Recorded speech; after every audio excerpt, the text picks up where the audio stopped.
perfectly justified and I think right in demanding that the record be set straight. The focus on him and his troubles, and he has had a troubled life with addiction and his tangled financial dealings, but that has nothing to do with anything except as a vulnerability that the far right has tried to exploit, a vulnerability that they saw that President Biden has and the Democrats have, and they have sought to exploit it in the most cynical and in some ways effective way. I mean, because they've created this sort of atmosphere about him. And I get emails from people on the right who write to me about the Biden crime family and Hunter Biden.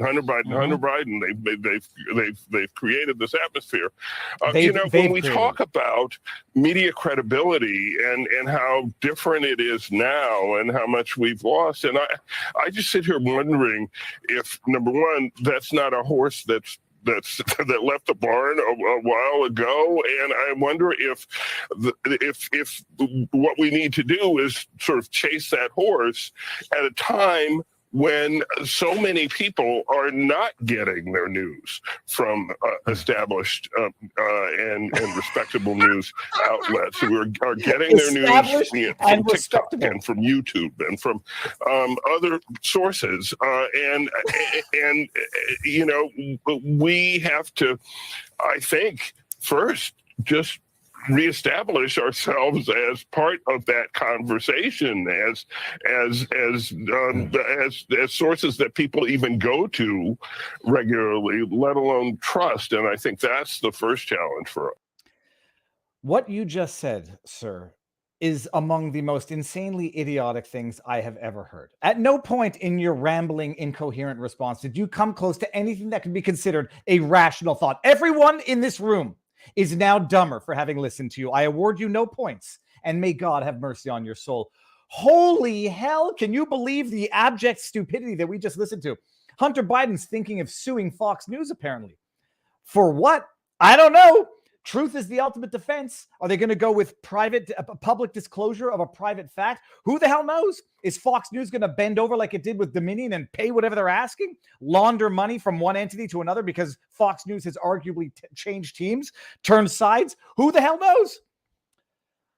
Oh my goodness. Yeah, Hunter Biden, it was a distraction created by the right. Can you imagine what they are accusing the right of manipulating that story to fabricate drama?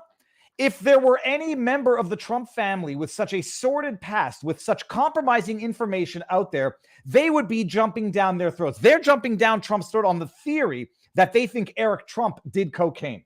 Holy hell. Set aside the criminal enterprise alleged that is the Biden crime syndicate, the Biden crime family. A crackhead son with the most compromising images on his phone, with new veneers, Lord knows who paid for them, getting $50,000 a month from a corrupt Ukrainian energy company, however much from Chinese firms. I don't know, the hand over fist, having his dad 10% for the big guy. And then they blame the Republicans or the conservatives or the GOP or the right of making this an issue because it's an issue.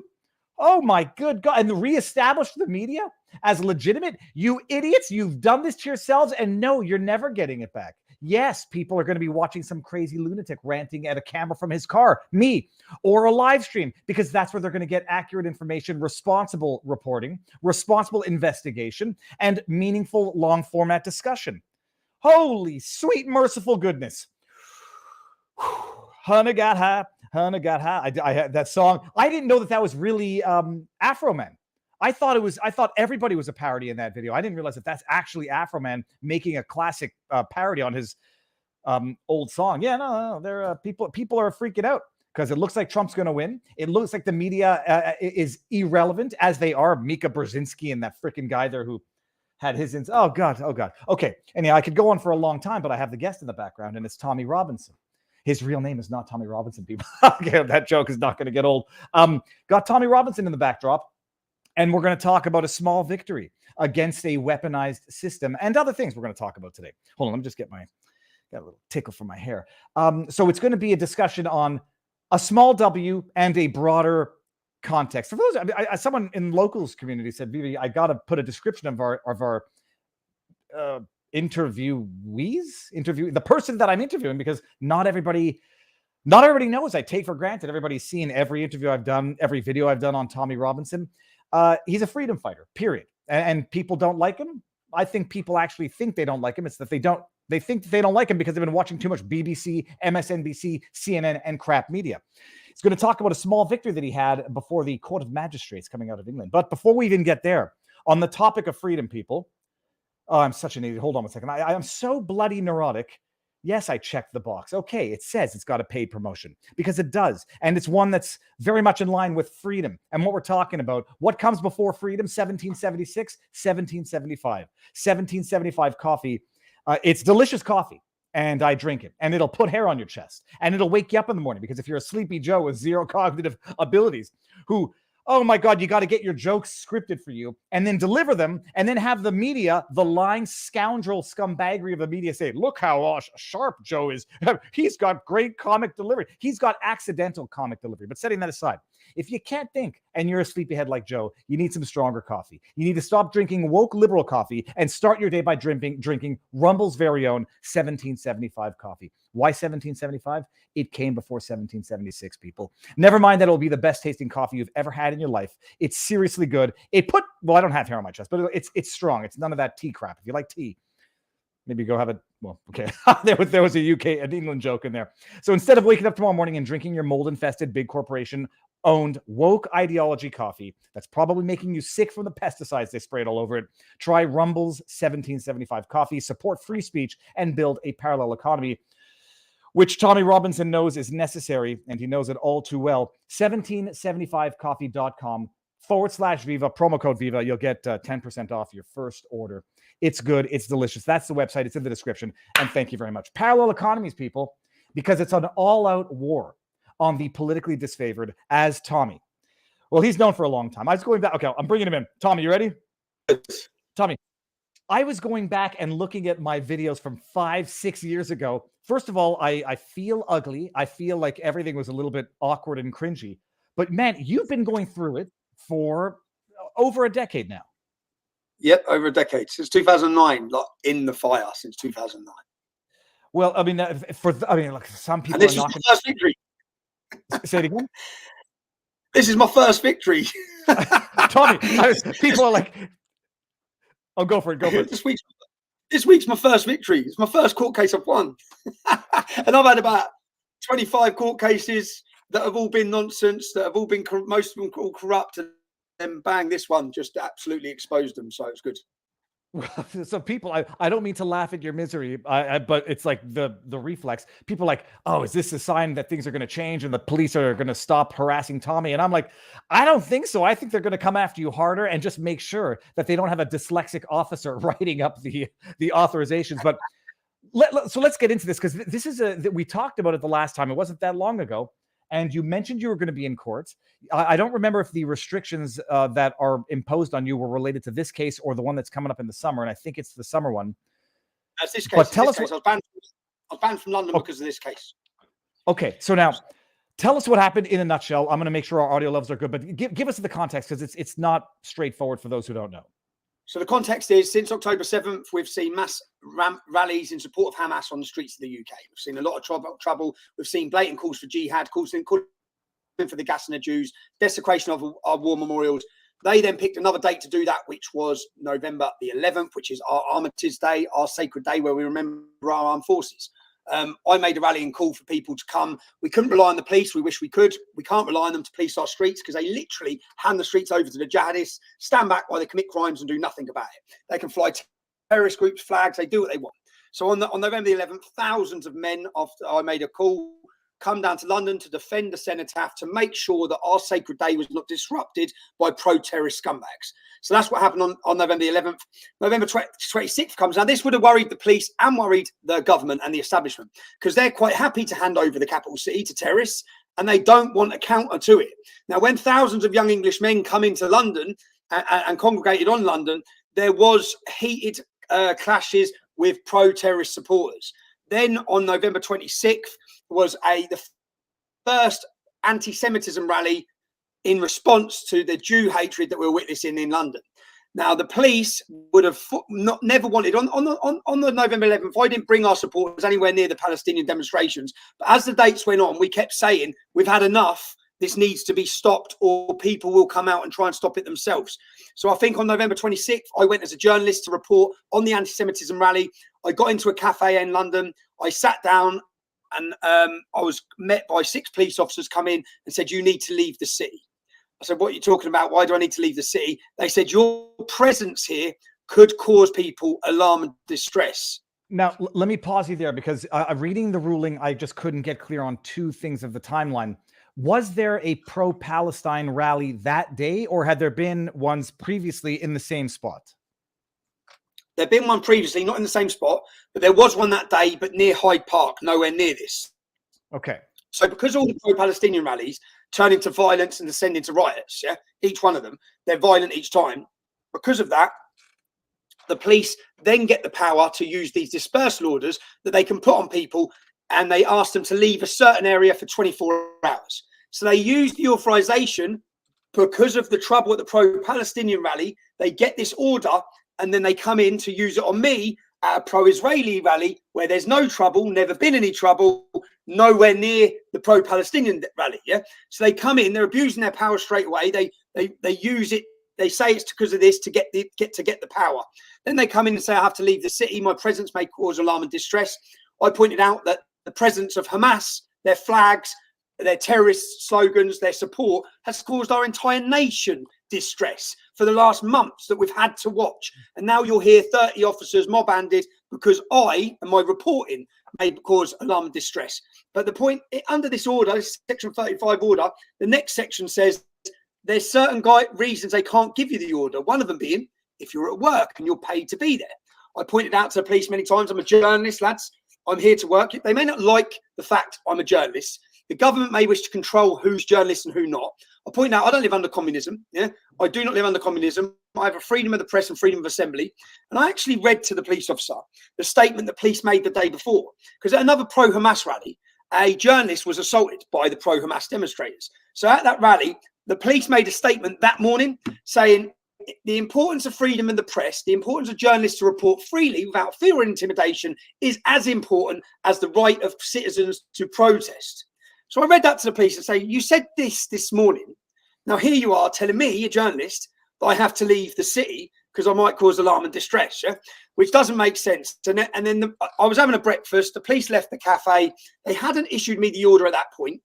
I then go to leave the cafe. I'm approached by about 30 police officers. There's a large crowd of pro-Israel. It's insanity, isn't it? The video. Yeah, I don't mean to laugh. I'm going to pull up the video so I can play it. I put it in the vlog that I put out yesterday. Someone said, like, how many police officers or how many bobbies do they need to arrest Tommy? And I said, apparently all of them. But before we even get there, okay, so the Section 35 authorization, it exists under the Antisocial Behavior and Public Order Act, something along those lines. I just know antisocial behavior is the first 3 words of it. Did they properly issue the Section 35 authorization for the Palestine rally, for the pro-Palestine rally? That's where I sort of misunderstood, but I'm not sure if you know. So they had one on the 24th. So they showed us, we had a copy of their authorization, yeah, and it didn't start till 2 o'clock on the 26th. But they had one on the 24th that started at 10 p.m. So the one they issued showed the date of the 26th, but it said 10 p.m. So we produced our one saying, where's this one from then? Why ain't this in your notes? And the law is, if they update the form, they have to redo it all on the system. There has to be a log, yeah? There was no log. So we've got one that says 2 o'clock. Yours says 10 in the morning. Why would we have one that says 2 o'clock? Yeah. If your authorization didn't come until 2 o'clock, you arrested me at 1 o'clock. Yeah. So you didn't even have authorization power to make the arrest. Do you know the police officer? He just immediately. In order to get the authorization, there has to be they call it a guideline, but there has to be a justification. So they can't just, they have to get it. It's for a specific event, for a specific circumscribed area, for a specific time frame, and certain criteria need to be met. So they had one, and they just basically recycled the old form, changing mutatis mutandis, but they didn't change everything. And they didn't go through getting the proper guidelines approved in order to issue a new authorization for the anti-Semitism rally.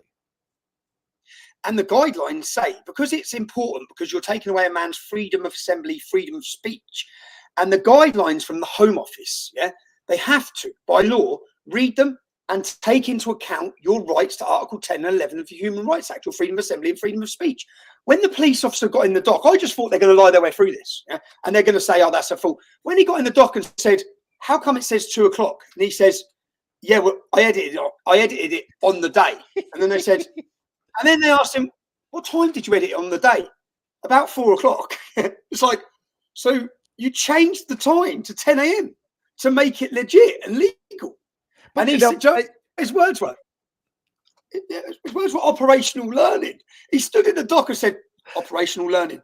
So you've just fraudulently edited a form in order to make it legal for why you've prosecuted me and banned me for 6 months. That's just one little mishap. That's one thing. But also on his authorization, the police officer who authorized it didn't even have authorization. The location I was in wasn't even in the map area that they were saying they had authorization for. They walked me into the place that they then legally had authorization a day before to arrest me. But all of these things, I didn't think any of these things would matter, if I'm honest. And because it's a judge, it's not a jury. Do you know what I think won this for us, if I'm honest? Because I've been in these cases. I met with my King's Counsel the week before. He said they haven't got authorization. They've edited the form. They've done this. He named 4 legal things why this case collapses.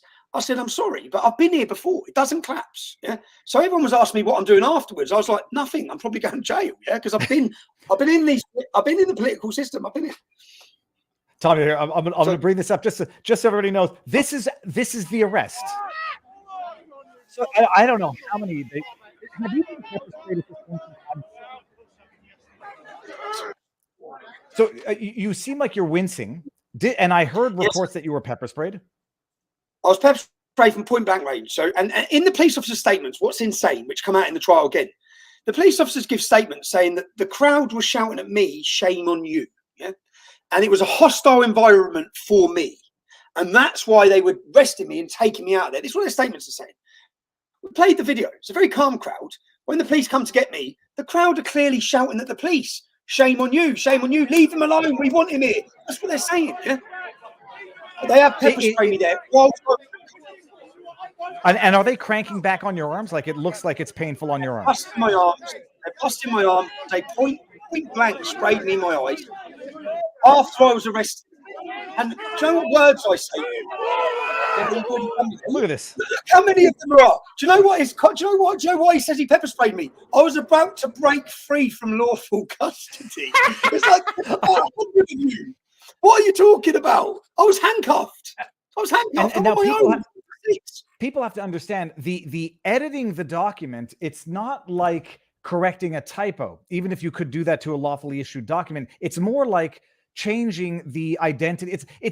This is like a permit. This is for a specific day for a specific event, and after that it lapses. And if you want to get a new one, you got to show why. So when he says I'm just changing the date, the authorization they got was for a specific event, a specific date, a specific area, and for specific reasons that expire after that date, area, and event is over. And I'm just changing it for another date when they hadn't gotten the proper authorization to be issued. So it's not just like a typo correction, dyslexia. It's fraudulent fabrication of an unauthorized authorization to disperse. Can you go back to the video there of all those police officers? Let's have a look at that. Yeah. Go back to that video. Yeah. I know. I feel like I'm rubbing it in your face. Here, Can you get a picture of the front of them? Yeah, they've all got this body. They've all got a camera on here. Yeah, they've all got a camera here. Right? See this? This is a body. Every one of them has got this camera to the left. So on the right hand side is a radio. On the left hand side is a body-worn camera. Yeah. Look how many there are. All of them have lost the footage of the body-worn camera. I swear to God. When we got to trial, the statement of one of them, mine dropped and fell off at the instant and we lost it. Statement of another one, I was using someone else, so it's recorded over. The statement of Sullivan, that the inspector didn't even come to court. So every one of them lost body-worn footage. There's no body-worn footage which proves what was being said when I was handcuffed, which point they pepper sprayed me. All of it's gone. All of it's recorded over. Even though our lawyers, within 24 hours, sent them legal documents telling them to keep every bit of footage. It's all gone. It's all gone. It's mental. I'm Tommy, laughing. I'm laughing. But I've been through this so many times where usually I'm probably sitting in jail at the minute. Okay, now I'm doing one thing here, guys. Link to Rumble. Come on over because we're ending this. I'll put the entire interview up afterwards, and you'll get to watch it there. But we're going to go vote with our feet and our dollars and our eyeballs. Come on over to Rumble, Viva Frei, or vivabarneslaw.locals.com. Ending on